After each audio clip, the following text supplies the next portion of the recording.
back, everybody, to the latest version of the Children's Division podcast. I am here with Teri, Sara, and Joni as we get ready to continue our discussion about all the issues that we have. We also have here with us Haylee Musso and Liz Tietsort to talk to us about some interesting topics. And our focus today is going to be the things that we're doing that are consistent with Child Abuse Prevention Month, about prevention, about the good work we're doing. So what I think we should do first is give Haylee and Liz the opportunity to introduce themselves and tell us about their work. Haylee, why don't you talk to us about who you are and what you do?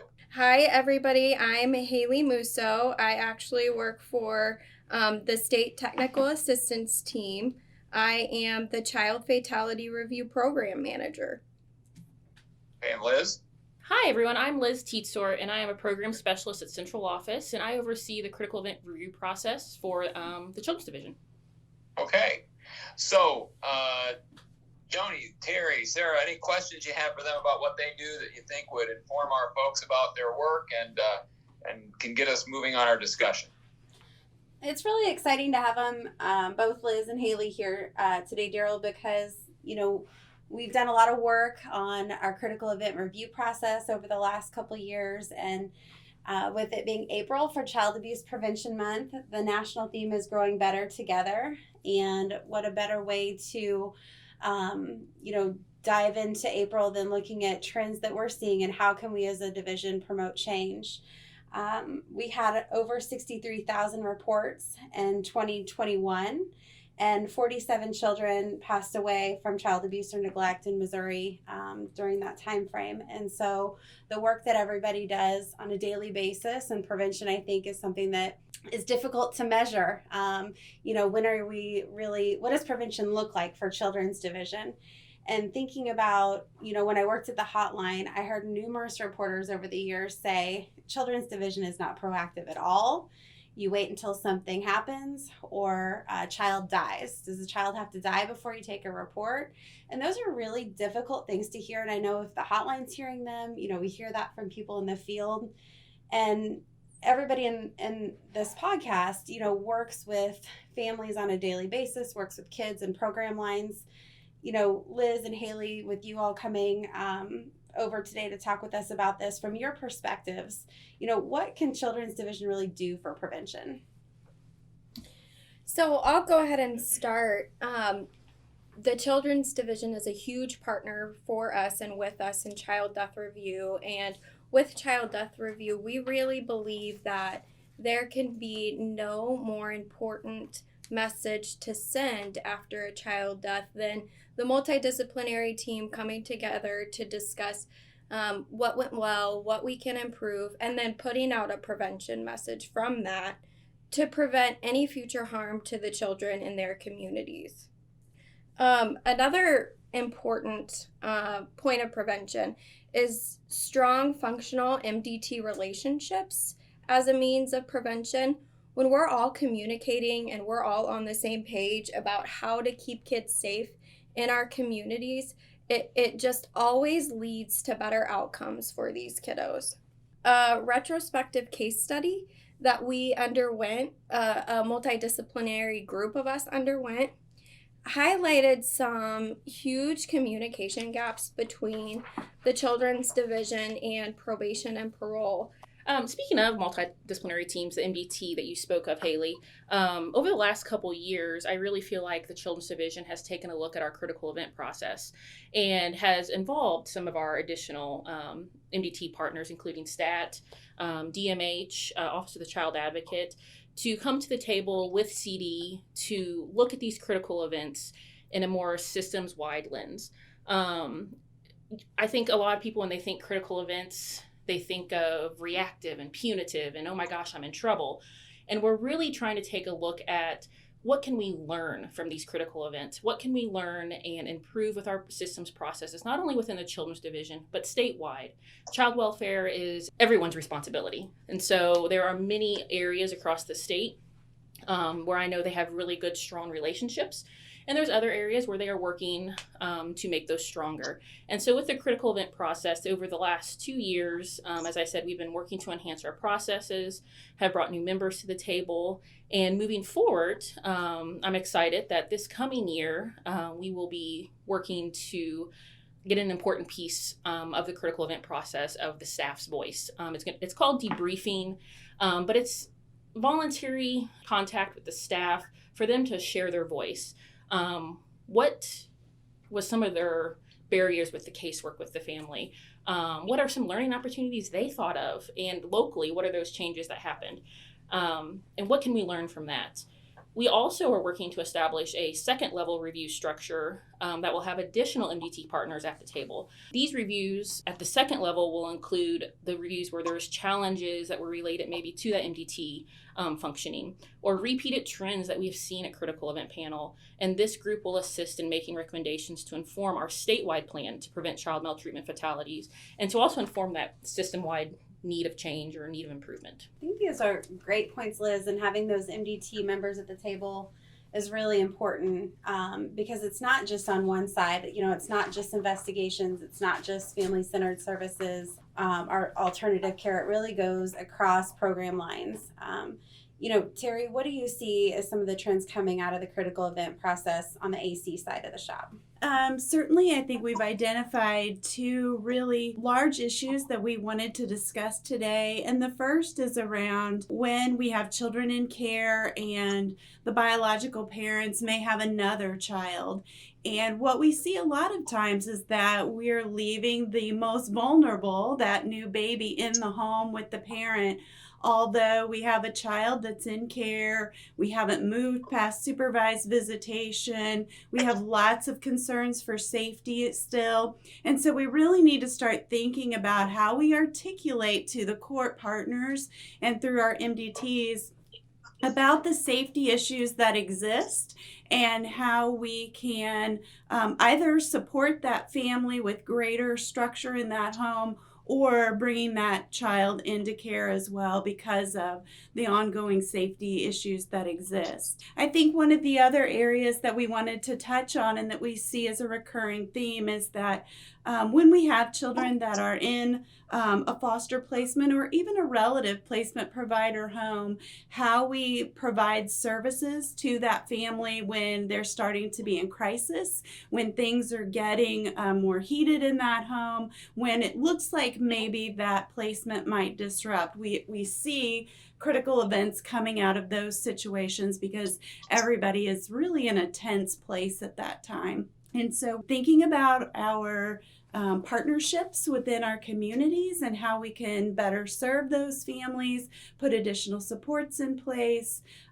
Through this process of critical event, I think we've come up with some great strategies around a mobility unit that can come in and assess our families immediately, and that's a partnership with our Department of Mental Health providers. So I think through this process, as Liz said, this isn't a gotcha moment when we're doing critical events, but rather how can we better partner and how can we really support our families and our staff? I think to follow up kind of, Teri, on where you were going with that, is you talk about it's not a gotcha moment, no one's getting in trouble. It's really kind of an opportunity to learn from tragedy, really. And so along that same vein, I would be curious from Liz, Haylee, Sara, or Teri's perspective, you know, what are some trends that you've seen or that we can identify to then act as preventative measures to come out of the critical event review process?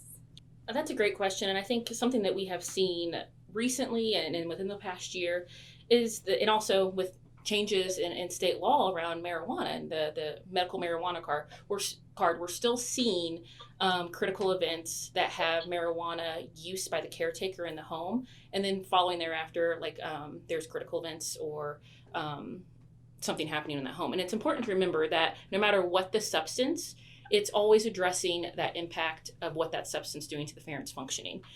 So I think our assessing of the overall parent's ability to care and protect that child based on the child's vulnerabilities, based on what the different many stressors and factors going on in that family home. And I'm excited also around this. Misty Allen and myself, due to this trend, we are actually coming up with a roadshow of sorts in the coming months. And so we will be going office to office, circuit to circuit, and meeting with frontline staff, discussing how do we assess marijuana, especially when it's in correlation to our newborn crisis assessments. When those newborn crisis assessments come across of the mom just testing positive for marijuana, how do we fully assess and how do we fully dive in and see what that root cause is, see what else is going on in that family structure, so we can truly provide that prevention to the families in need. I would add, Liz touched on the NCATs, but it's always a trend in the child death review and again in critical events, safe sleep and safe sleep practices, making sure when we're going into those homes that we're reiterating the ABCs of safe sleep. Every year we have approximately 100 babies die in unsafe sleeping situations in Missouri. It's our number one preventable type of child fatality. And babies under 1 sleep safest if they sleep alone, on their backs, and in a crib. I think it's also important, Haylee, to remember that it's not only that talk to have with the parent, but to any caregiver that child may have contact with. That can be grandparents, babysitters, even older siblings in that home that may be left to care for that infant. Choosing a safe caregiver is definitely one of the most important decisions a parent has to make for their child. And we can offer them some support in this process and also remind them it's okay to ask for help. Reach out and ask for help from either us as the Children's Division or their community and family. Children's Trust Fund, I do want to remind everyone, does have a great handout that is located on their website. Who do you trust with your child? That I think is something that we can provide to parents that will help them think through that process of choosing a safe caregiver and what to look for. Another trend coming out of the critical event review and the child death review is safe gun storage. And when we think about gun storage in the child welfare space, we can think about it in a number of ways. Teens die by firearms due to suicides or them engaging in risk-taking behaviors that can lead to accidental or intentional fatalities by firearm. We also see toddlers and other young children who gain access to firearms when they're not stored properly that end up hurting themselves or others. And safe storage of a firearm can look different if you're a teen or a young child, but I think something that's coming out more and more, and I think Sara has brought this up a couple of times, is we really can no longer operate under the understanding that this teen knows where this firearm is and knows not to access it. We really need to reiterate to families the risks that are associated with guns. And I think it's also to remember many of us have young children, or we have young children in our caseload. We have to remember kids are curious. That is just an innate thing. They go and they explore and they open doors they shouldn't open. They open the closet when you've told them don't go in there. And if that is where a parent is storing their guns, or if a safe still has a key in it and it's still accessible, we have to have these conversations as far as where is the gun being held, how are you storing it? Not only if it's on the report that there's a concern for a gun in the home, but if you're just in the home and talking in general about supervision and concerns in the home, that should be a common question we're asking our families. Is there a gun in your home? And that begins the conversation. You're not seeking to tell them it's wrong or that this is how you should do it, but you're seeking to inform. And I think it's very important to remember that not only are we asking that question, but remind the parents when their kids go to somebody else's house, for that instance. Remind the parents, ask them when you drop your child off at Uncle Johnny's house, is there a gun in your house? And start that conversation there so we can always be assured that the kids are safe, not only at mom and dad's house, but at uncles, grandparents, friends. Encourage them to ask questions when they leave their kids with others. It makes it even a little bit more enticing, I think, whenever you tell them, don't touch something. I mean, isn't that what you see a lot is if you say, don't go in the closet or don't look at something, like what's the first thing that kids are going to do whenever Yes. you leave? You're going to look in the closet. even on reports where we're not sure there's a gun. I mean, I heard some great things coming out of the St. Louis City office on, when they go out on a report, they not only engage on the concerns that are in the report and allegations put forth, but they always stop and have a moment of checking in on gun safety. Is there a gun in the home? And it's really, this is an interesting conversation that we could really engage our special counsel on as well. But guns are a right for people to have. And so that is a conversation that sometimes, people have strong feelings about having guns and storage of guns and their right to bear arms. And so, how do you make sure that their rights are covered, but we're still able to have that conversation? I don't know if anybody else has had those conversations or have tips on how to ask those questions when, dealing with kids or having conversations with families. I think it's important to come from a space of, I want to respect you, but I want to help you keep your kids safe. And as long as we're keeping those two things in mind with this family, I respect your right, but these are real risks that happen. These are real things that we see, again, out of the child death review process or the critical event review process that we want to help you prevent. And now that with marijuana also being, medical marijuana, having that constitutional right to have that and have a card for that, how many times have we heard it's just marijuana? I know you mentioned it, Liz, but it's so important. I think we just hit it again. What did you mention about, the substance and the impact? And I know Teri says that really well. You're assessing the impact of the substance. It's not that it's marijuana, not that it's alcohol. It can be any of those things. You're assessing how does it impact that parent and their functioning and their ability to care for the child for after they use or for the hour after the depending on how long it lasts. I think we've really tried to articulate to our teams, and it's important just to have those conversations with our families. Just take the label off some of these things and really look at how it impacts functioning of the parent. A cigarette smoke in a home with severe asthma can have the same, neglectful impact that, more lethal drugs may have. So taking the labels off and really just talking about how this impacts the child, I think, is so critical. We had that conversation this week at the advanced trial skills course at Lake of the Ozarks with the judges. We were discussing marijuana, and the fact that a person's got a medical marijuana card does not give them license or mean that we should turn a blind eye when the use of that marijuana is causing them to not be able to keep track of their kids or not be able to take care of their house or any other problem that it's causing for them. It's no more than you turn 21 and you can drink alcohol. Now you're not at liberty to just be drunk all the time and have it ruin your life. And so I think we see some of that. I mean, I could go on about the problems I see with marijuana in general, just what I've seen from my years on the bench and what I know from studies I've read. It is not this innocuous, nice, innocent thing. It is an intoxicating substance that can cause detriment to you and your child. And so I think we're not only at liberty to take those things into account, I think it's our responsibility to take them into account.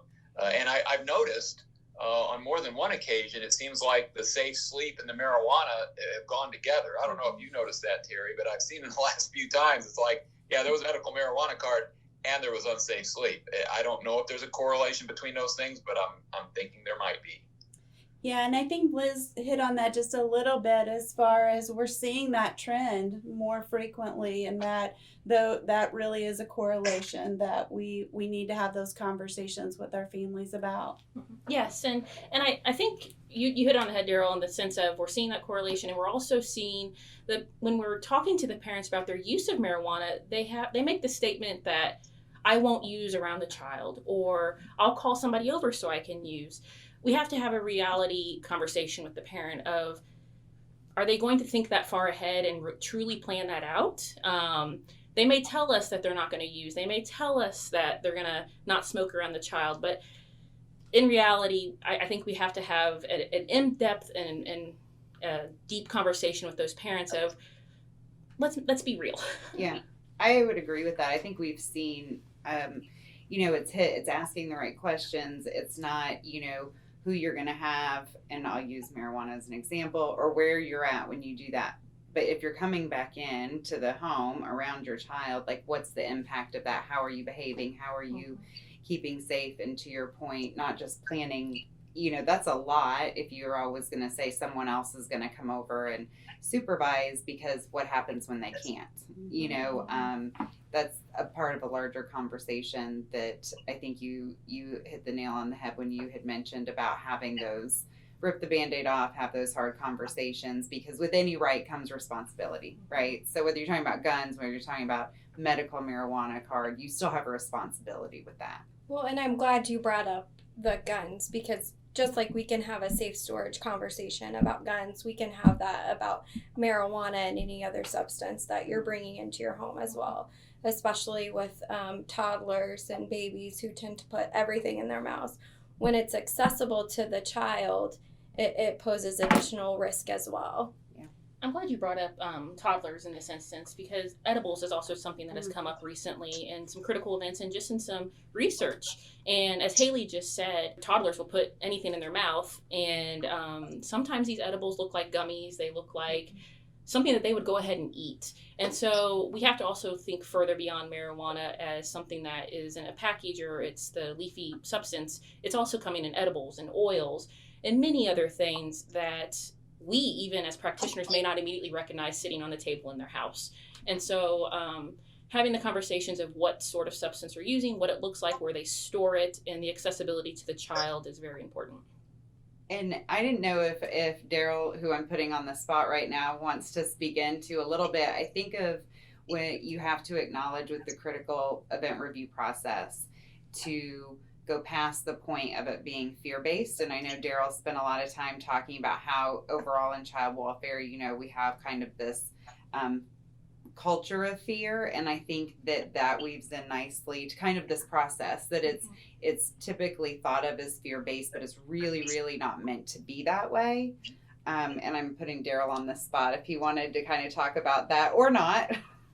No, I mean, I'm happy to talk about that, because it's been one of the main things that I've been saying is, and something that I've concluded over the years of having, been on the bench, is that we cannot be basing our decisions on fear of things that the evidence isn't pointing us to, but that we are afraid might happen. And so, so if we're looking at a critical event, let's say, for example, we've got somebody who has done their, let's suppose the case came into court and the child came into care because of substance use.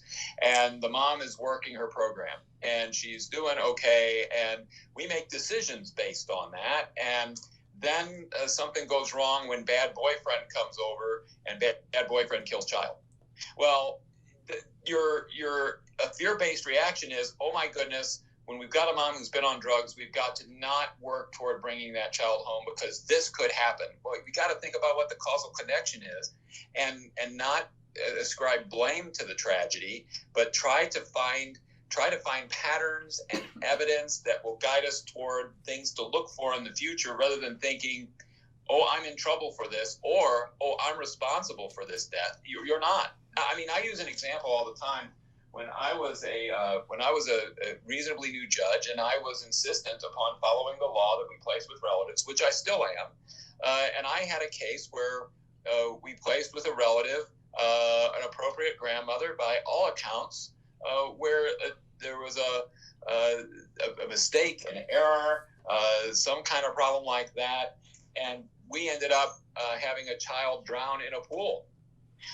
There is no connection between those things, but nevertheless, it is something that happened, but we can't be afraid to place with grandmothers now because a child drowned in a pool. What we have to do, I think, and again, this is me going off on my rant, but I will.